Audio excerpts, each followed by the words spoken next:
ચોમાસાની સૌથી તાકાતવાર વસ્તુ કંકોડા આવી ગયા છે. તો અમે લોકો કંકોડા વીણીએ છીએ અને આપણે કંકોડાનું શાક બનાવવાનું છે.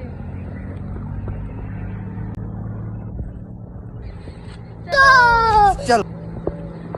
કંકોડાનું શાક બનાવવા માટે આપણે પહેલાં લઈ લેવાના છે 250 ગ્રામ જેટલા કંકોડા. પછી આપણે તેને સારી રીતે વોશ કરી લેવાના છે. પછી તેને છીલ્યા વગર આવી રીતે કાપી લેવાના છે. 2 મીડિયમ સાઇઝની ડુંગળી કટ કરી લેવાની છે. અને પછી સ્ટવ ચાલુ કરી કઢાઈ તેના પર મૂકી તેમાં 2 ટેબલસ્પૂન જેટલું તેલ નાખી દેવાનું છે.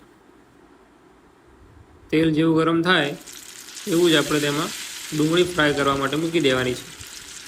ડુંગળી ધીમે ધીમે ફ્રાય થશે અને થોડી ગોલ્ડન પિંક જેવી થાય ત્યાં સુધી તેને ફ્રાય થવા દેવાની છે. ત્યાં સુધી આપણે થોડું લસણ ફોલીને તેને ટીચી નાખીશું. આ રીતે એકદમ ઝીણું પીસી નાખીશું. જેવી ડુંગળી પાકી જાય ત્યારબાદ આપણે તેમાં કંકોડા નાખી દેવાના છે અને પછી તેને આ રીતે ધીમે ધીમે હલાવી લેવાના છે. લગભગ 5 મિનિટ સુધી આ રીતે કંકોડાને ફ્રાય થવા દેવાના છે એટલે એની કડવાશ થોડી ઓછી થઈ જશે. ત્યાં સુધી આપણે સાઈડમાં તેનો મસાલો તૈયાર કરી લેવાનો છે. મીઠું, હળદર, ધાણા જીરું અને મરચું અમે અહીંયા 2 ચમચી લીધું છે. તમે તમારા સ્વાદ અનુસાર લઈ શકો છો. કોઈને તીખું ખાવું હોય તો મરચું થોડું વધારે લઈ શકે છે. આ બધા મસાલા મિક્સ કરી તેમાં થોડું પાણી નાખી દઈશું અને પછી તેને સારી રીતે શેક કરી લઈશું.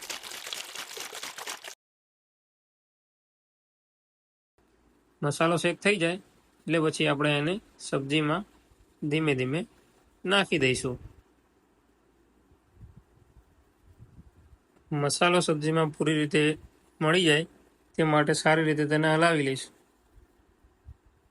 પછી તેને લગભગ 10 મિનિટ સુધી પાકવા દઈશું અને પછી આપણી કંકોડાની સબ્જી તૈયાર છે. ત્યારબાદ સબ્જીને ઢાંકી દઈશું. હવે મુસ્કાન કોશિશ કરી રહી છે કે તે બાજરીનો રોટલો બનાવે. જો કે તેને આવડતો નથી પણ એક ટ્રાય કરી રહી છે. તો જોઈએ એનાથી બાજરીનો રોટલો બને છે કે નહીં. તમે પણ જુઓ. રોટ તો બરાબર બાંધી દીધો છે. હવે ધીમે ધીમે આગળની પ્રોસેસ ચાલુ છે. આના શોર્ટ્સમાં વધારે જોઈએ એટલે શોર્ટ્સ છે ને જલ્દી વાયરલ થાય. તમને શું લાગે છે રોટલો ગોળ અને મોટો બનશે? ચલો જોતા રહીએ. ચલો અત્યાર સુધી તો ઠીક છે પણ હવે મને થોડું ડાઉટ લાગે છે અને ડાઉટ પૂરો થઈ ગયો. રોટલામાં થોડું કાણું પડી ગયું છે. હવે તેનાથી રોટલો ફરતો નથી. ફેરવતા ફેરવતા રોટલો થોડો તૂટી ગયો છે. આ એક નાકામ કોશિશ કર્યા પછી મુસ્કાને બાજુમાંથી પડોશીને બોલાવી લીધા છે. તે આર્યનના દાદી છે. તેમને મુસ્કાન કરતાં થોડો સારો રોટલો બનાવ્યો છે. આ છે મુસ્કાનનો રોટલો. ના ના, દાદીએ બનાવેલો રોટલો છે. મુસ્કાનનો રોટલો તો તૂટી ગયો. અને આ રહી કંકોડાની સબ્જી. કોઈ તેને કંટોળા પણ કહે છે. જો લાલી તે સબ્જીને કેવી ધ્યાનથી જોઈ રહી છે. હવે સબ્જી બની ગઈ છે તો મુસ્કાન સબ્જીને ટેસ્ટ કરીને બતાવશે કે દુનિયાની સૌથી તાકાતવર સબ્જી કંકોડાની સબ્જી કેવી બની છે. ચલો તો એનું રિએક્શન જોઈએ.